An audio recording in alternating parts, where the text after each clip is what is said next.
ప్రియమైన మా పరలోక తండ్రి, యేసుక్రీస్తు ప్రభు పరిశుద్ధ నామమును బట్టి మీ సన్నిధికి వస్తున్నాం తండ్రి.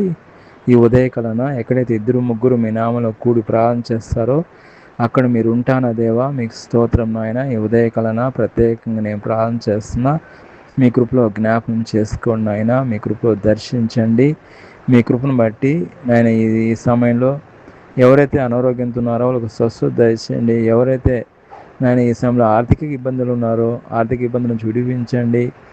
ఎవరైతే ఈ సమయంలో కోర్టు కేసులతో బాధపడుతున్నారో కోర్టు కేసుల నుంచి విడిపించండి. ఎవరైతే కుటుంబ సమస్యలతో బాధపడుతున్నారో కుటుంబ సమస్యల నుంచి విడిపించండి. ఎవరైతే ఈరోజు పుట్టినరోజు జరుపుకుంటున్నారో ఈ సంవత్సరం అంతా ప్రభు ఆశీర్వాదకరంగా చేయండి. ఎవరైతే ఈరోజు ప్రత్యేకంగా పెళ్లిదినం జరుపుకుంటున్నారో ఈ సంవత్సరం అంతా ప్రభు అనుగుణంగా జీవించే కృపను దయచేయండి.